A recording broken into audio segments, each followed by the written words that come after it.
Welcome to another episode of UEN's PDTV. I'm your host, Katie Blunt. This is the second episode of a special two-part series at the Jean Massieu School of the Deaf in Salt Lake City. This time, we are visiting third grade teacher Hannah Ence to learn how she implements EdTech competency number 3A in her classroom. Hello, Hannah, and welcome to PDTV. Thank you. I'm excited to be here. You teach a unique group of students here at the School for the Deaf. So will you tell us a little bit about the school and the students that you serve? Sure. I teach third grade here at JMS. There are 50 elementary students, all of whom are deaf or hard of hearing. This year, I have 7 students in my class. All are deaf or hard of hearing and have various language needs. Some students are fluent in American Sign Language and use sign language in their homes, while others are only using sign language while at school. Some students primarily use spoken English, so there's various language needs used in the classroom, as well as students are on various academic levels. We have some students on grade level, while others are delayed, functioning on a kindergarten level. Still, other students have not acquired any language, so the students come with a mix of language and academic needs. Personalized learning is an important part of EdTech competency number 3, but what is personalized learning? Utah's PCBL framework can help answer that question. As the framework shows, the pieces of the PCBL puzzle include building a culture of learning, learner agency, demonstrated competency and assessment, customized supports, and social and emotional learning. Throughout this episode, we'll look for ways in which Hannah applies the principles of personalized learning to tailor to the preferences and interests of her learners. Along the way, you'll also see how she facilitates student use of digital tools to enable her students to become responsible creators and critical consumers of digital content. So how do you go about personalizing the learning experience for your students?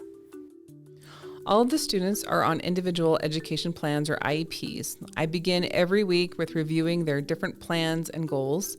Their individual education goals drive my lesson planning. I ensure that I'm addressing their needs throughout each lesson. Each lesson has its objective, but how each student achieves that objective will look different. In my classroom, I believe in student choice. We're all working toward the same lesson goal, but each student will get there at different times and at a different pace, depending on their needs.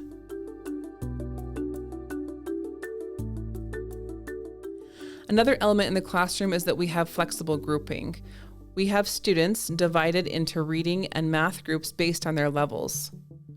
We have 3 instructors monitoring the groups, and we assess and observe the students to determine which peer group would be best to meet their needs.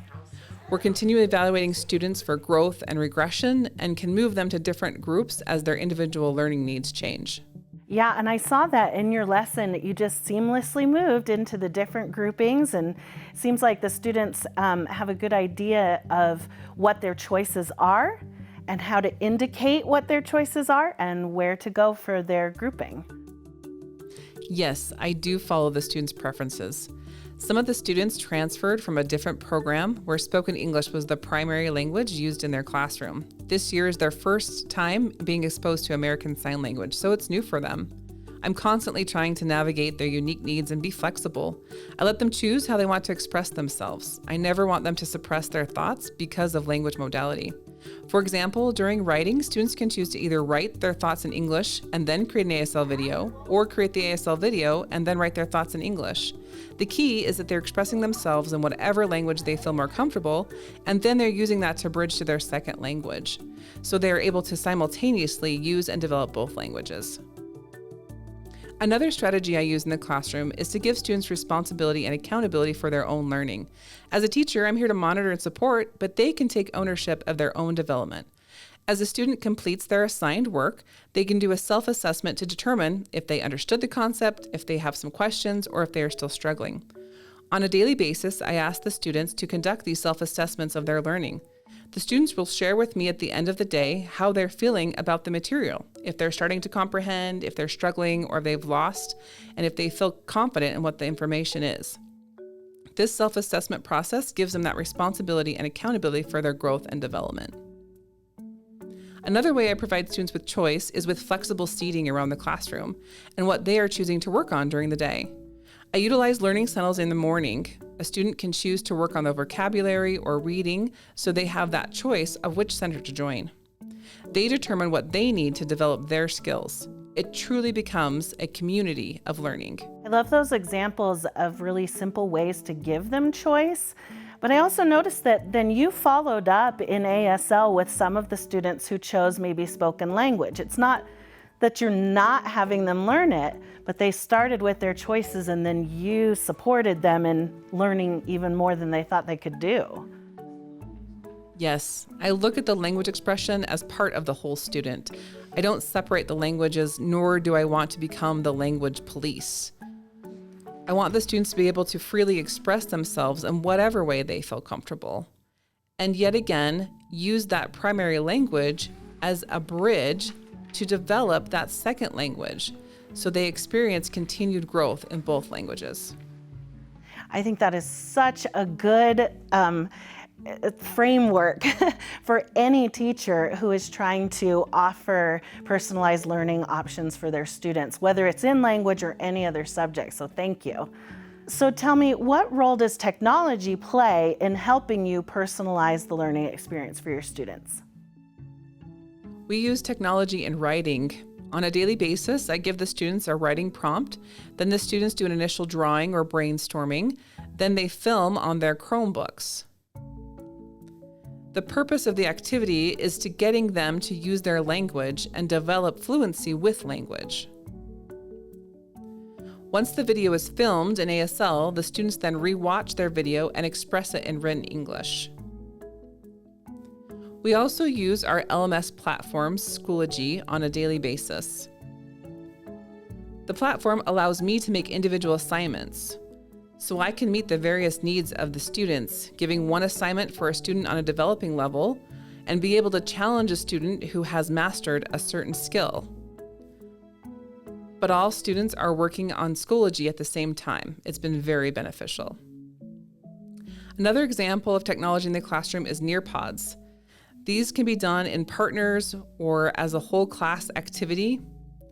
They can be used to ask questions and to guide the discussions. Technology is frequently used throughout the day. Another example is a math program called iExcel. I also use a variety of reading programs that support student choice as well as can be tailored to the students' various levels. I love that the technology has helped them to curate digital objects and to be critical consumers of that, to watch it back again to see what they did. And I love how you pointed out that it helps you constantly assess where they are and what the next step is towards reaching their goals. Now that you have seen EdTech Competency 3A in action, consider how you can personalize the learning experience for your students. I've asked Hannah to give us some suggestions of what you can do in your own classroom. My first year of teaching, I wanted to be in full control of my classroom. I wanted the students to sit in a certain spot, work on a specific assignment, and to complete it in a specific way. I wanted it to be uniform. I compare that first year to now, and I recognize that each student is so different. I truly want my classroom to become a community of learning, as opposed to me as the teacher directing students what to do. The classroom has become unified. The students as a community choose how they want to arrange the classroom, instead of me as the teacher dictating every detail. They truly want to progress in their learning, and they are highly motivated to achieve and be successful. So if I could offer a tip, it would be to let go of things you think you need to control. You, of course, need to have some expectations, but let them have student choice. Give students options about how they want to accomplish their assignments. There are different ways to achieve the same goal. So creating a culture of learning in your classroom, a growth mindset, giving students choice and voice.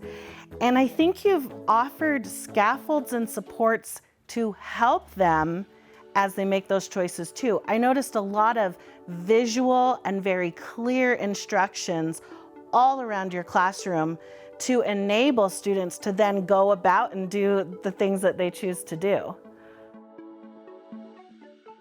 Indeed, 100%. The visual cues and prompts are key for all students, but especially for the deaf student. A student who is deaf is learning primarily through their visual sense. In addition, it allows me to give instructions one time, and then the student has the visual cues as a reminder of the instructions. Visual cues can be used for instructions, for rules, for activity cues. Making things visual is key. I highly recommend that teachers with a deaf student in their class to use visual cues. I was mainstreamed in the general education classroom. I was the only deaf student. I did not have an interpreter or access to my education through ASL. Often my classroom did not have any visual cues or prompts. I recall that it created a very stressful situation for me as I was not able to understand the instructions. It was very stressful, and those prompts can reduce that stress for a deaf or hard of hearing student. Well, thank you for sharing your classroom with us and your expertise. We appreciate you being on PDTV. Thank you so much. For even more resources, strategies, and tools, be sure to visit uen.org/PDTV and access the teacher toolkit that accompanies this episode. Thanks for watching this episode of UEN's PDTV. For more professional development resources and to schedule a training, visit uen.org/development. We'll see you next time.